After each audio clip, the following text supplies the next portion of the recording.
قال الله تبارك وتعالى في القرآن المجيد والفرقان الحميد واتل ما أوحي إليك من كتاب ربك لا مبدل لكلماته ولن تجد من دونه ملتحدا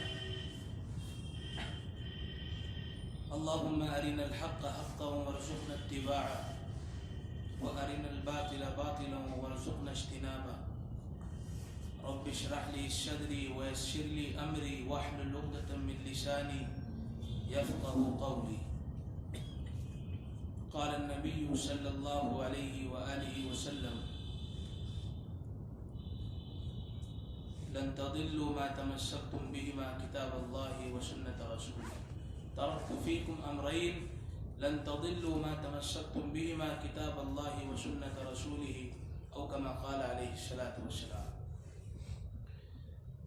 میرے محترم بزرگوں، دینی اور ایمانی بھائیوں، اللہ تبارک و تعالیٰ کا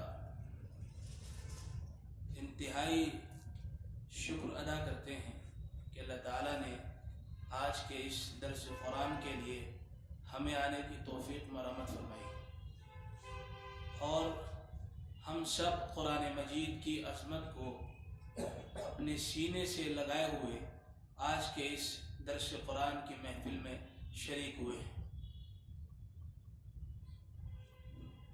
کافی عرصہ ہو رہا ہے ایک ترتیب کی شکل میں یہ درس قرآن ہو رہا ہے. ہر مہینے میں 2 درس قرآن شہر کے مختلف مسجدوں میں مختلف گھروں کے اندر انجام پاتے ہیں اور اس کے اندر مختلف علماء کرام کو بلایا جاتا ہے. اللہ رب العزت کا جتنا بھی ہم شکر ادا کریں کم ہے، ہم ادا نہیں کر سکتے. قرآن مجید نے ہی ہم کو یہ راستہ دکھلایا کہ وَإِن تَعُدُّوا نِعْمَةَ اللَّهِ لَا تُحْصُوهَا، کہ آپ اللہ کی نعمتوں کو شمار کرنا چاہیں شمار نہیں کر سکتے.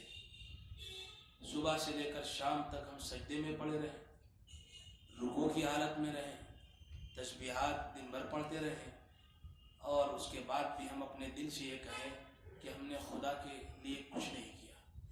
یہ تواضع اور انکساری کا اعلیٰ معیار ہے، اعلیٰ درجہ ہے.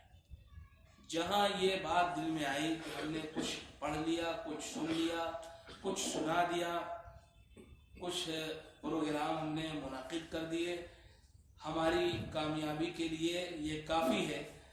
بس سمجھ لیجئے کہ وہیں سے زوال شروع ہو جائے گا.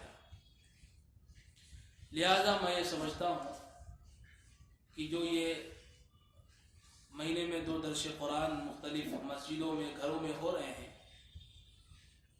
یہ حقیر سی کاوش ہے، کوشش ہے. اللہ تبارک و تعالیٰ اس کو قبول فرما لے اور بیک وقت ایک ہی دن میں شہر کی نہ جانے کتنی مسجدوں کے اندر یہ کام ہونے لگے. قرآن مجید سے وابستگی مسلمانوں کا آخری حل ہے. اللہ کے رسول صلی اللہ علیہ وآلہ وسلم کی سنت سے چمٹنے میں ہی نجات ہے. خلفائے راشدین، ائمہ سلف، علماء اکابرین، صلحاء، انہوں نے جو مشعل، جو راستہ ہم کو دکھایا ہے، اس پر چل کر کے ہم اپنی زندگی کو کامیاب بنا سکتے ہیں.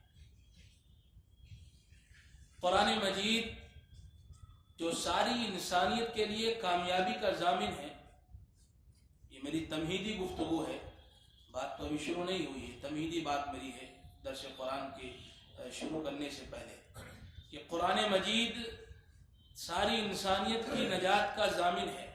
قرآن اسلام نے ٹھیکہ اٹھا رکھا ہے، قرآن نے یہ ذمہ داری لی ہے. اس کے باوجود کیا وجہ ہے؟ ہم اس وجہ کو تلاش کریں. ہماری پسماندگی، ہمارے زوال اور انحطاط کا آخر وجہ کیا ہے؟ اسباب کیا ہیں جس کی بنیاد پر دن بدن ہم ذلت و خواری کے دلدل میں دھستے جا رہے ہیں؟ اگر ہم اپنے دل سے پوچھیں تو شاید ہمیں جواب مل جائے کہ ہم نے قرآن مجید سے روگردانی کی ہے، پشت پناہی کی ہے، ہم نے منہ موڑا ہے.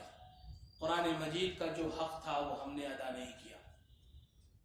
پھر قرآن خود کہتا ہے کہ طاقوں میں سجایا جاتا ہوں، آنکھوں سے لگایا جاتا ہوں، طاقوں میں سجایا جاتا ہوں، آنکھوں سے لگایا جاتا ہوں، تعویذ بنایا جاتا ہوں، دھو دھو کے پلایا جاتا ہوں۔ جس طرح طوطا مینا کو کچھ بول رٹائے جاتے ہیں، اس طرح پڑھایا جاتا ہوں، اس طرح سکھایا جاتا ہوں۔ جب قول و قسم لینے کے لیے تکرار کی نوبت آتی ہے، جب قول و قسم لینے کے لیے تکرار کی نوبت آتی ہے، ہاتھوں میں اٹھایا جاتا ہوں اور سینے سے لگایا جاتا ہوں، آنکھوں سے لگایا جاتا ہوں۔ میرے عزیزوں اور دوستوں، قرآن مجید دل کی گہرائیوں سے ہمیں پکار رہا ہے، ہم سے مطالبہ کر رہا ہے کہ مجھے میرا حق دے دو۔ جس طریقے سے اگر کوئی شخص کسی سے کچھ پیسہ قرض لے لے، ادھار لے لے، اور اس کی متعینہ مدت پر اس کو نہ دیا جائے، اور ایک مرتبہ مانگنے پر، دو مرتبہ مانگنے پر، تین مرتبہ مانگنے پر اس کو نہ دیا جائے، تو وہ عدالت کے دروازے کھٹکھٹاتا ہے، وہ انصاف چاہتا ہے کہ ہم کو انصاف ملنا چاہیے۔ تو قرآن مجید بھی ہم سے انصاف مانگ رہا ہے کہ تم نے ہمارے ساتھ جو سلوک کیا ہے وہ اچھا نہیں کیا ہے۔ اسی بنیاد پر ہم سمجھتے ہیں کہ ہم قرآن مجید بہت پڑھتے ہیں، بہت عمل کرتے ہیں، لیکن اس کے برعکس اگر ہم گہرائی میں جائیں تو ہمیں نتیجہ یہ نکل کے سامنے آتا ہے کہ قرآن سے ہمارا جو لگاؤ ہے وہ رسمی ہے، وہ رسمی ہے، وقتی طور کے لیے ہے۔ قرآن جو ہم سے مطالبہ کر رہا ہے اس پر ہم نہیں ہیں۔ قرآن مجید کی ایک ایک آیت کو پڑھ کر کے اور سمجھ کر کے انسان اگر یہ سوچے کہ ہمیں ہدایت حاصل کرنا ہے تو ایک آیت ہی اس کی ہدایت کے لیے کافی ہے۔ ذالک الکتاب لا ریب فیہ ھدی للمتقین، یہ وہ کتاب ہے جو ہدایت کے راستے کی طرف رہنمائی کر رہی ہے، جس میں کسی بھی طرح کی اب کوئی شک کی گنجائش نہیں ہے، اور یہ مسلمانوں کے لیے بالخصوص اور تمام انسانوں کے لیے بالعموم، یعنی عام طور سے تمام انسانوں کے لیے ہدایت کا ضامن ہے۔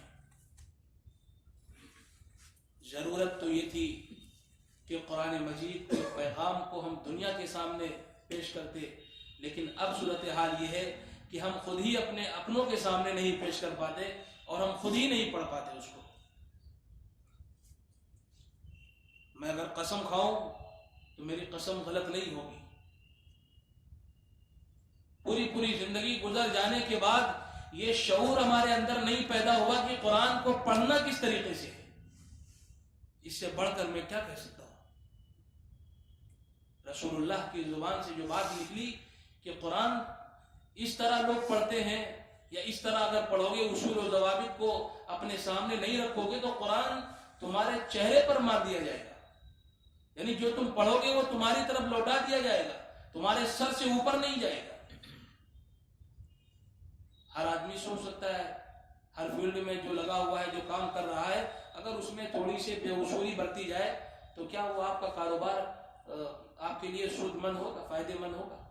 قطعاً نہیں ہوگا، قطعاً نہیں ہوگا۔ ہر آدمی کو فکر رہتی ہے کہ یہ کام آیا ہے، اگر یہ اچھا رہا تو اس کے ذریعے سے سینکڑوں لوگ آئیں گے، سینکڑوں لوگ آئیں گے۔ ہر آدمی اپنے اپنے کاروبار کے اعتبار سے سوچ سکتا ہے۔ تو قرآن مجید بھی ہم سے یہی مطالبہ کرتا ہے کہ ہمارا پڑھنا اور سننا اور اس پر عمل کرنا سب برابری درجے کا ہو۔ قرآن کے ساتھ ہمارا رویہ سوتیلا نہ ہو کہ جب دکان نہیں کھولی جائے گی تو قرآن کے لیے 10 بچوں کو مدرسے سے بلا لیا جائے گا، جب کہ وہ بیمار ہوگا تو 20 بچے مدرسے سے آ جائیں گے، جب کسی کی برسی کا وقت آئے گا تو مدرسے سے بچے آ جائیں گے، جب کوئی خاص دن ہوگا تو بچے مدرسے سے آ جائیں گے۔ کیا قرآن یہ اتنا بڑا یہ کانسٹیٹیوشن جو ہمارے سامنے دنیا کو آئینہ دکھا رہا ہے، وہ اسی کام کے لیے وہ کر رہ گیا؟ قرآن سے ہمارا رشتہ بہت کمزور ہو چکا ہے۔ جس طریقے سے ایک کافر، ایک مشرک کی مثال قرآن نے بیان کی ہے کہ یہ لوگ جس چیز کو معبود اپنا سمجھتے ہیں، جن کو پکارتے ہیں، ان کی مثال ایسی ہے، اتنی بودی سی ہے کہ جیسے مکڑی کا گھر ہوتا ہے. مثل الذین اتخذوا من دون اللہ اولیاء کمثل العنکبوت اتخذت بیتا وان اوہن البیوت لبیت العنکبوت. کہ ان لوگوں کی مثال جو غیر اللہ کو پکارتے ہیں ایسی ہے جس طرح مکڑی کا گھر ہے. بہت مشکلوں کے بعد وہ بنا جاتا ہے، پھر تیار ہوتا ہے اور آپ پھونک دیں تو فوراً اڑ جاتا ہے. ایسی مثال ان کی ہے جو غیر اللہ کو پوجتے ہیں. تو ایسی ہماری بھی مثال ہے. اگر قرآن سے ہم فائدہ نہیں اٹھا پا رہے ہیں، قرآن پڑھنے کے بعد بھی ہماری زندگی میں کوئی رونق نہ ہے، قرآن پڑھنے کے بعد بھی ہم حلال و حرام کے درمیان تمیز نہ کر پائیں، تو پھر سوچا جائے گا کہیں نہ کہیں کمی اپنے آپ میں ضرور ہے. اس کمی کو دور کرنا چاہیے. یہ جو زندگی ملی ہے بہت لمبی چوڑی نہیں ہے. آپ کے اپنی سوچ اور اپنے کیلکولیشن کے اعتبار سے تو 70 سال 60 سال بہت لگتی ہے، لیکن اوپر جو کیلکولیٹر ہے وہاں کے حساب سے ایک دن کے برابر بھی نہیں ہے. ایک دن کے برابر بھی نہیں. پوچھا جائے کم لبثت سنین، کتنے سال گزار کر کے آئے؟ لبثت یوما و بعد یوم، ایک دن یا اس سے بھی کم گزار کر کے میں آیا ہوں. جو 60 سال گزار کے جائے گا وہ کہے گا ایک دن یا اس سے بھی کم گزار کر کے آئے، یا چند دن گزار کر کے ہم آئے ہیں. تو سوچو کہ قرآن مجید ہم سے جو مطالبہ کر رہا ہے اسے ہمیں اپنی زندگی میں پورا کرنا ہے. قرآن کو ہر موڑ پر اپنے سامنے رکھنا ہے. یہ مطالبہ قرآن ہم سے کر رہا ہے. قرآن مجید کی جو میں نے آیت تلاوت کی، صرف ایک آیت میں نے تلاوت کی ہے، اسی آیت کو لے کر کے مجھے آپ سے پوری بات کرنی ہے. بہت کئی آیتوں کو میں نے اس لیے نہیں لیا کہ ایک آیت کے تعلق سے ہی گفتگو کافی طویل ہو جاتی ہے، اور 2 4 10 آیتوں کو اگر ہم لے کے تو بہت کافی وقت ہو جاتا ہے. تو 2 آیتیں ہوں لیکن اس کا مفہوم، اس کے معنی ہمارے سامنے آ جائے کہ قرآن اللہ رب العزت اس آیت میں کیا کہہ رہے ہیں، ہم سے کیا مطالبہ کر رہے ہیں. اتل ما اوحی الیک من الکتاب واتل ما اوحی الیک من کتاب ربک. آپ کی جانب وحی کی جا رہی ہے کہ آپ اس کتاب میں سے تلاوت کریے، یعنی جو کچھ اتارا جا رہا ہے اللہ کی طرف سے آپ اس میں سے پڑھیے، خود بھی پڑھیے اور دوسروں کو بھی پڑھ کر سنائیے. خود پڑھنے سے آپ کا اپنا سینہ منور ہوگا، روشن ہوگا، اور دوسروں کو پڑھ کر کے سنائیں گے تو ان کو ہدایت نصیب ہو جائے گی. اور قرآن مجید کے الفاظ میں وہ میگنیٹیکل فورس اللہ نے رکھا ہے، وہ مقناطیسیت ہے، وہ چاشنی اور حلاوت ہے کہ اگر قرآن مجید کو اس کے اصول و ضوابط کو ملحوظ رکھتے ہوئے پڑھا جائے گا تو قرآن میرے سامنے ہے. میں اس بات کا پورا عہد کر سکتا ہوں، اور میں نہیں کرتا ہوں، رسول اللہ صلی اللہ علیہ وسلم نے عہد کیا ہے کہ اگر یہ چیز ہم اپنی زندگی میں بجا لائیں تو فرشتے آپ کے سروں کے اوپر چکر لگاتے رہیں گے. اور یہ حدیث بھی ہے. ایک صحابی اسید ابن عزیر اور بھی کئی صحابیوں کا واقعہ ہے، قرآن پڑھ رہے تھے، اچانک سے محسوس ہوا کہ کوئی چیز ان کے سر پر گھوم رہی ہے روشنی کی طریقے سے. گھبرا گئے. قریب میں ایک جانور بھی بندھا ہوا تھا، وہ بھی بھٹکنے لگا. قریب تھا کہ نماز کی نیت ختم ہو جاتی، نماز توڑ دیتے، لیکن کسی طرح سے جلدی سے اپنی نماز انہوں نے مکمل کی، اور اس کے بعد دیکھا کہ وہ چیز غائب ہو گئی. اللہ کے رسول صلی اللہ علیہ وسلم کی خدمت میں حاضر ہوئے اور پورا ماجرا بتایا. تو اللہ کے رسول نے ان کو بشارت دی کہ فرشتوں کی جماعت تھی جو تمہارا قرآن سن رہی تھی. فرشتوں کی جماعت تھی جو تمہارا قرآن سن رہی تھی. تم قرآن پڑھتے رہتے، وہ سنتے رہتے، اور ایک وقت ایسا آتا کہ تم ان کو دیکھ بھی لیتے. ایک وقت ایسا بھی آتا کہ تم ان کو دیکھ بھی لیتے. تو قرآن مجید کے تعلق سے حضور علیہ السلام کو حکم دیا جا رہا ہے. سورہ کہف کی آیت ہے وَاتْلُ مَا أُوحِيَ إِلَيْكَ مِن كِتَابِ رَبِّكَ. جو تمہارے رب کی طرف سے جو کچھ نازل کیا گیا ہے، جو کتاب اتاری گئی ہے، آپ اس میں سے تلاوت کریے، پڑھ کر کے سنائیے. لا مبدل لکلماتہ. اور جو کچھ اتارا گیا ہے اس میں کوئی تبدیلی واقع ہونے والی نہیں ہے. کوئی تبدیلی، ایک زبر زیر پیش میں بھی کوئی تبدیلی واقع نہیں ہوگی. لا مبدل لکلماتہ وَلَن تَجِدَ مِن دُونِهِ مُلْتَحَدًا. سب سے اہم ٹکڑا تو یہ ہے کہ وَلَن تَجِدَ مِن دُونِهِ مُلْتَحَدًا، کہ اس قرآن مجید سے ہٹ کر کے کوئی دوسرا راستہ تمہیں ملے گا ہی نہیں جو تمہاری ہدایت کا اور کامیابی کا ذمہ لے، ملے گا ہی نہیں۔ جنہوں نے اسلام قبول کر لیا ہے، مسلمان بن گئے ہیں، اور اس کے بعد پھر مسگائیڈ ہو رہے ہیں، شریعت کے اصولوں پر عمل پیرا نہیں ہے، ان کو بھی مخاطب کر رہا ہے قرآن۔ اور جو سرے سے ہی اسلام میں داخل نہیں ہوئے ہیں اور وہ اسلام کو سمجھنا چاہتے ہیں یا اسلام میں آنا چاہتے ہیں، تو ان کو بھی قرآن مخاطب کرتا ہے کہ کوئی دوسرا راستہ نہیں ہے اس کے علاوہ، یہی واحد حل ہے جو ہمارے لیے کافی ہے۔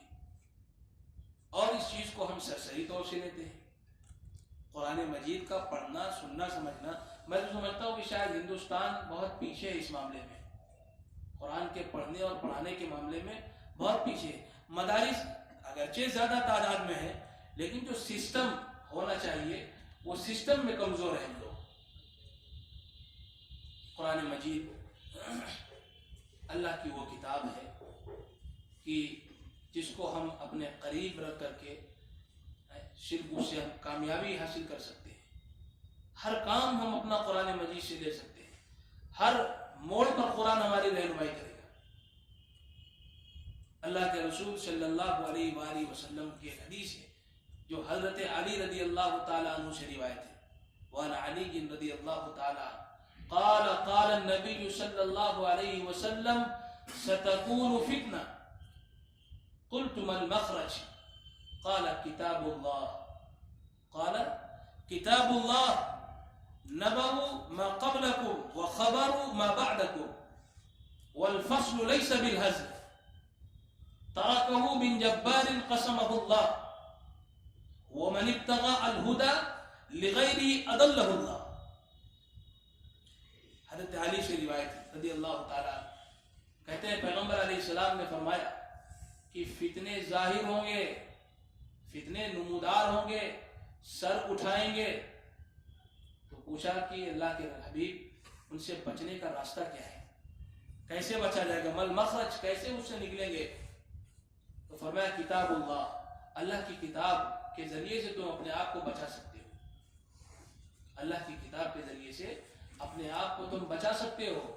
نبأ ما قبلکم وخبر ما بعدکم، اس کتاب کے اندر پہلوں کے واقعات بھی بیان کیے گئے ہیں، پہلوں کو بھی خبریں اس کے اندر ہیں، اور بعد میں جو کچھ ہوگا اس کو بھی قرآن میں اللہ نے بیان کر دیا ہے۔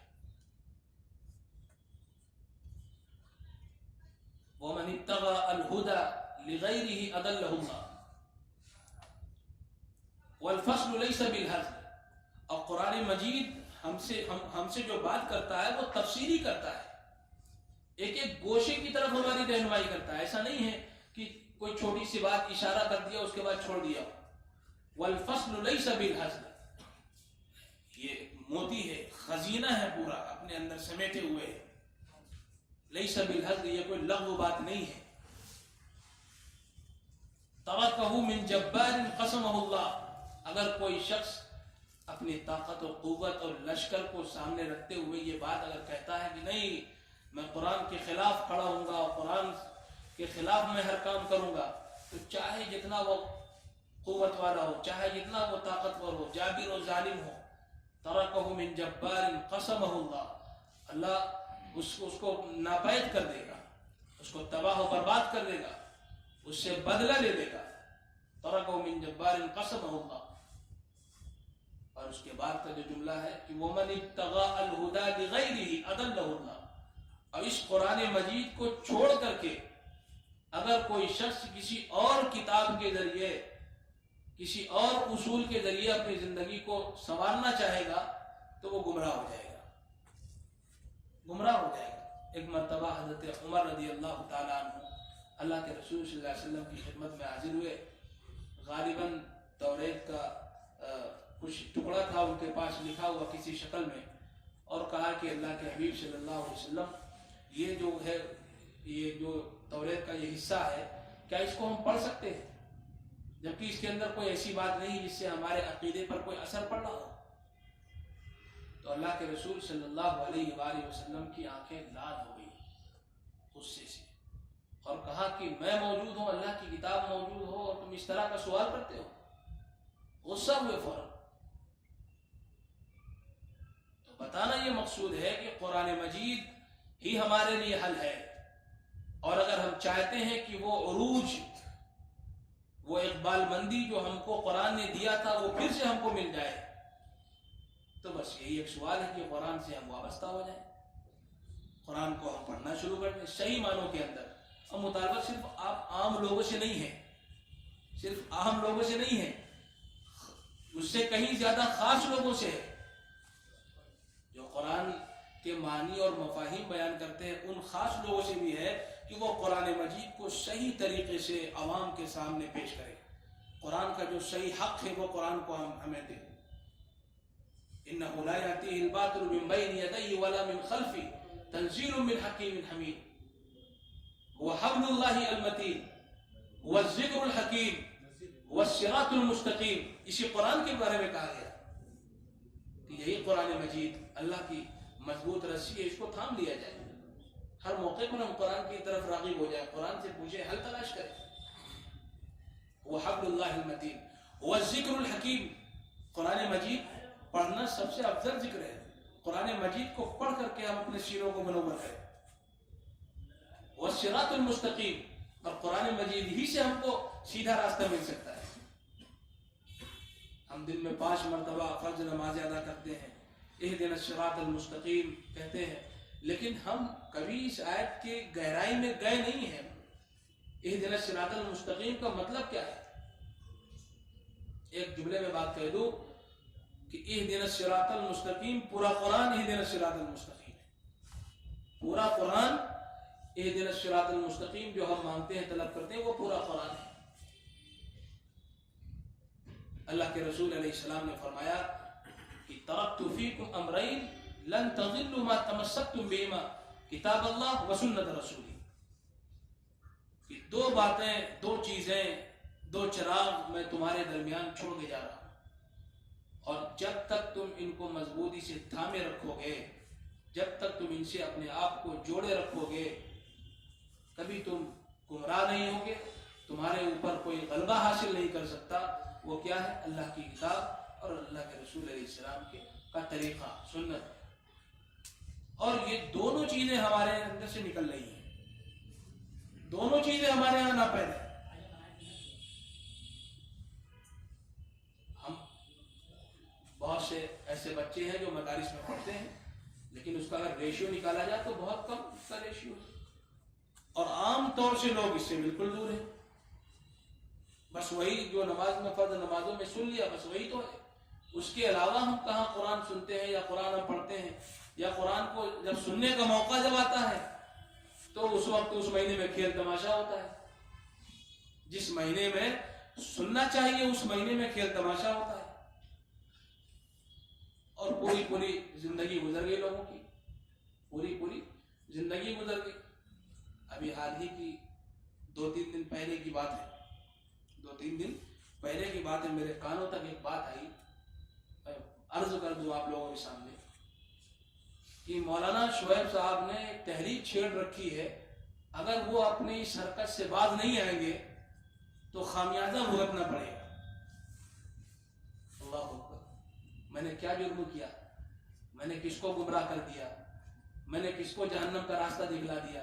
میں نے کچھ کہا بھی تو نہیں، اتنی سی بات، صرف ایک مطالبہ ہے، جو اللہ کا مطالبہ اس کی بات تھی، ہم نے اپنی زبان سے لوگوں تک پہنچا دی، ایک طریقہ اختیار کیا طاقتور انداز میں کہ اس کام کو کرنا ہے، اور ورتل القرآن ترتیلا کی آیت کی، قرآن کو ٹھہر کر پڑھا جائے تاکہ لوگ بآسانی اس کو سن سکیں، اور جنہوں نے قرآن مجید کی چند پاروں کو، چند آیتوں کو یا چند صورتوں کو پڑھ رکھا ہے، اس کا ترجمہ پڑھ رکھا ہے، یہ یاد رکھا ہے، تو جب وہ آیت ان کے کانوں سے گزرے تو اس کا ترجمہ مفہوم بھی وہ سمجھ جائیں۔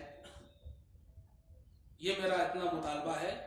اس مطالبے کے اوپر یہ کہنا پڑا، یہ سننے میں بات آئی کہ ایک محاذ کھڑا کر دیا جائے گا، تو میں نے کوئی